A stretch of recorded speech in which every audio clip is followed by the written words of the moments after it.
Alright, good morning. So that was Old Faithful, and yeah, very touristy area. It's kind of cool to see though. And now I'm about to head onto a boardwalk which goes past multiple other geysers. So hopefully see some more geysers going off, but we'll see. And I'll be on the boardwalk for a bit, and then probably on trail, and as I get further away from Old Faithful, the crowds will probably die down the further I get. Also, I think it's only about 15 miles until I reach Idaho. So this is the end of Wyoming, and very soon, later today, maybe in like 5 or 6 hours, I'll be in Idaho. So yeah, pretty cool.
So today's actually been really cool. I really enjoyed going through Yellowstone. It actually impressed me more than I expected.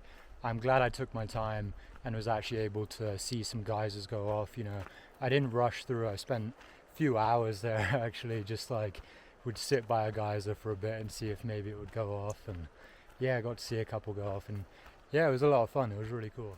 And it just kind of seems like an alien sort of landscape, like you're on a different planet or something. So yeah, really enjoyed that. That was really fun. And now I'm getting towards the end of Yellowstone. I'm just approaching Summit Lake now.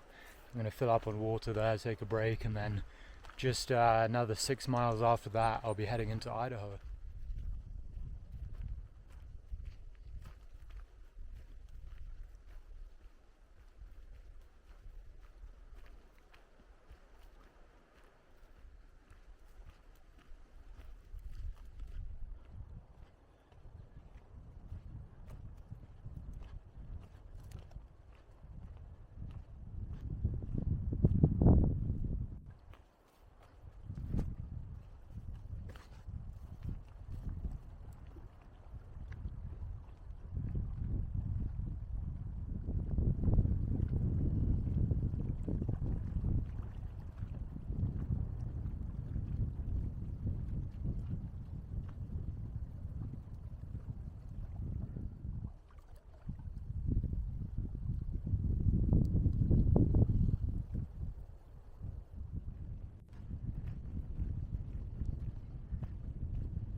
Only 5 miles left in Wyoming.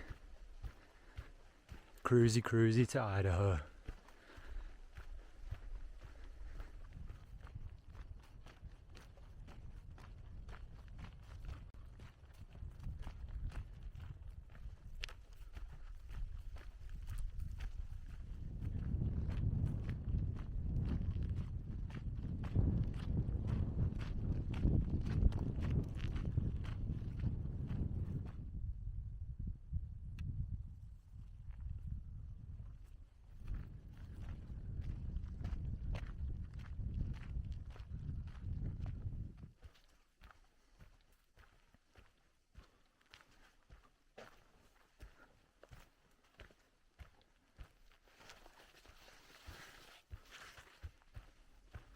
Well, goodbye Wyoming and hello Idaho. Idaho, let's go. Alright, well, I've made it to Idaho. Walked it all the way from Mexico. Pretty crazy.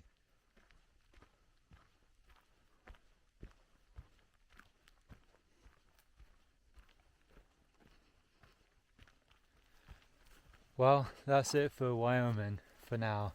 I definitely think I'm going to come back to Wyoming someday.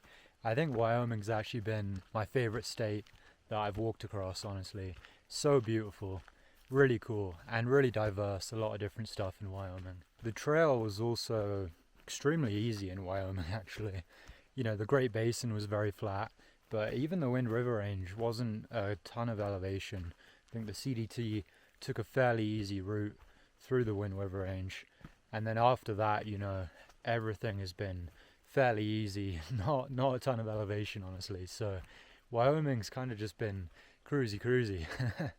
I definitely could have actually done Wyoming a lot faster than I did. I kind of took my time in Wyoming, especially in the Wind River Range. I slowed down a lot. The Great Basin I went pretty quickly. I did some 40-mile days. I think I was doing like minimum 30 in the Great Basin, but some of the days were like well over 40 miles. But after the Great Basin, I just kind of like chilled out quite a bit and, really enjoyed the Wind River Range, really enjoyed Yellowstone as well.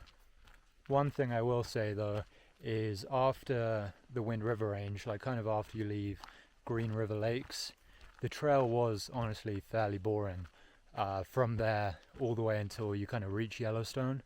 And also, I had a lot of mud, a lot of rain, and yeah, that stretch of trail was not the most interesting. But I think there is actually some kind of alternate that you could take in that area. I didn't meet anyone that did, but actually maybe I met one guy, and I think it's called the Teton Crest Trail. maybe, which takes you into like Grand Teton. I think it's a national park actually. But anyway, the trail, the main CDT route, doesn't really take you into the Tetons properly. I mean, you go into like the Teton wilderness, but you don't properly go into those mountains. And there were a few times where you could see really cool looking mountains in the distance, which was like Grand Teton. A lot of those views were obscured just because it was raining a lot, but so honestly it wouldn't have been the best time to actually go through there anyway. But I think if I were to do it over again, it would be really cool to actually go through, you know, the Teton, you know, Grand Teton, those mountains. I think that's probably a cool part of Wyoming as well, which I probably missed out on. But you know, I'd love to come back to Wyoming, and if I come back here, I definitely want to explore the Tetons, but also just like explore the Wind River Range a lot more, because you know what I did in the Wind River Range was really cool. You know, I took 2 alternates, the Circular Towers and Knapsack Col, but I'm aware that there's actually a lot of other stuff, like loads of really high peaks over 13,000 feet, close to 14,000 feet, which would be really fun to summit. So I think someday I'm going to come back to Wyoming, come back to the Wind River Range, and just go on like a peak bagging trip. I love peak bagging, and I love all the scrambling on ridges and, you know, scrambling up mountain peaks. And I know that the Wind River Range is like amazing for that kind of stuff. Some really cool, just like scrambly, you know, crazy peaks. So I definitely want to come back and explore the Wind River Range more. I think I'll dedicate a trip to that one day. And in some ways, Wyoming is kind of like a condensed version of the CDT, you know, because you start in the desert and it's a really barren desert, kind of like the beginning in New Mexico, and then transitioning into the mountains, into the Wind River Range. It's kind of like that transition from New Mexico to Colorado, although the mountains are very different in the Wind River Range versus Colorado, but still it's kind of like doing that sort of transition from desert into mountains. And then, you know, finishing in a national park as well.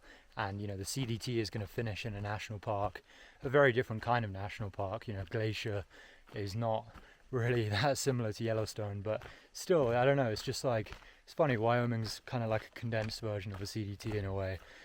So yeah, it's really cool. Just a lot of like diversity and different stuff on the trail. I also found that like the locals in Wyoming were some of the friendliest people that I've met on the trail so far. Yeah, just like really great, welcoming people, and had a good time hitchhiking in Wyoming actually. So yeah, enjoyed that aspect of it as well. But yeah, I'd also like to come back to Yellowstone someday, because, you know, I haven't actually seen that much wildlife in Yellowstone, which I hear, you know, there's a lot of wildlife, especially bison, but I didn't see any bison. I figured I would, but I guess, you know, sometimes you just don't get lucky with that. So I would like to come back and try and see more wildlife, because, you know, I did actually hike about 70 miles across Yellowstone National Park. So I covered a lot of Yellowstone, and, you know, I didn't really rush it or anything. So, but yeah, it just didn't really happen to see much wildlife. But I mean, there was some cool stuff. I saw some like herons and some other birds, and but yeah, I don't know, it would have been cool to see some bison. I think actually the most wildlife I saw was in the Great Basin, with all those pronghorn or antelope, and the wild horses and the rattlesnakes. Yeah, the Great Basin was actually quite cool. I didn't expect to see that much wildlife. And yeah, also I just enjoy that kind of like barren desert landscape. I wouldn't want to, you know, hike 200 miles across it again, but I would definitely go back and visit the Great Basin again. Just probably wouldn't want to hike all the way across it. Oh, and actually one animal which I don't think I ever mentioned that I saw a few times in the Great Basin was prairie dogs. And prairie dogs, I didn't really know what they were when I was seeing them.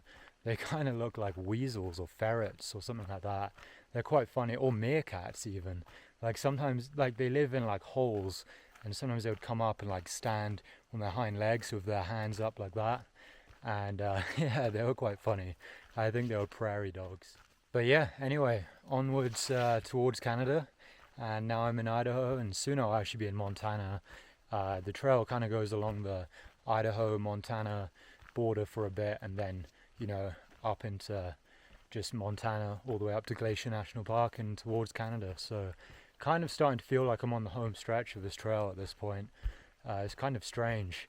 But yeah, I'm curious to see what Idaho's like and what the towns are like or what the trail is like. But yeah, I think it's going to be a fun time.